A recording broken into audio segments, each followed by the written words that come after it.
బట్టలు చాలా చౌకగా దొరుకుతాయి. చీరకి కనీసం 50 రూపాయలు మిగులుద్ది. ఈ ఊళ్ళో అన్ని దొరుకుతాయి, మంచి భోజనం తప్ప. టేబుల్ చూడు ఎంత చండాలంగా ఉందో. రే ఎవరయ్యా సర్వర్ ఇక్కడ? ఇదిగో వచ్చేస్తున్నాను సార్.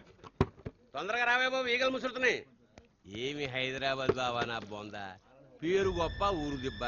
దీనికన్నా మన రామాపురం 1000 రెట్లు నయం. నాన్న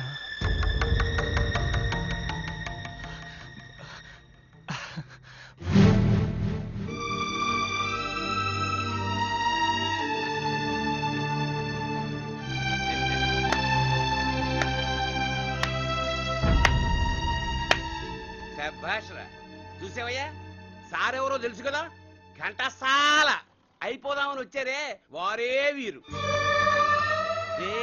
తిండి కోసం ఎంగిలాకులు ఎత్తాల్సి వస్తుందన్నాను, ఇప్పుడు ఎత్తుతున్నావు చూసావా. నువ్వన్నట్టు ఎక్కడ నువ్వు గొప్ప సింగర్వై నన్ను ఓడిస్తావో అనుకున్నాను, కాదు నేనన్నదే కరెక్ట్ అని నిరూపించి నన్నే గెలిపించావు. రే ముందు ఊరెళ్ళి ఈ శుభవార్త అందరికీ చెప్దాం, అప్పుడే నా మనసు చల్లబడుతుంది.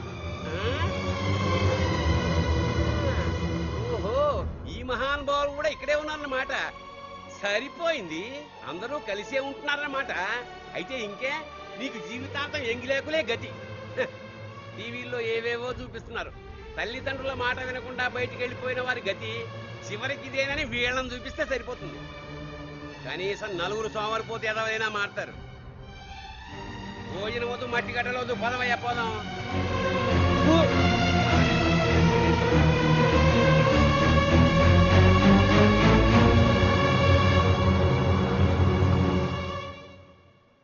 రే వదిలేరా, నాన్నే కదా, తిడితే తిట్టేర్లే. ఆయన తిట్టినందుకు నాకు బాధగా లేదురా. నాకు ఆయన మీద ఎంత కోపం ఉన్నా ఈరోజు సడన్ గా ఆయన చూడగానే నాన్నని నా మనసు ఆరాటపడిందిరా. అదే ఆరాటం ఆయన కూడా ఉంటుందనుకున్నాను, కానీ పందులో నేను గెలిచాను, నువ్వు ఓడిపోయావని ఆనందించారే, అది తలుచుకుంటేనే చాలా బాధగా ఉందిరా.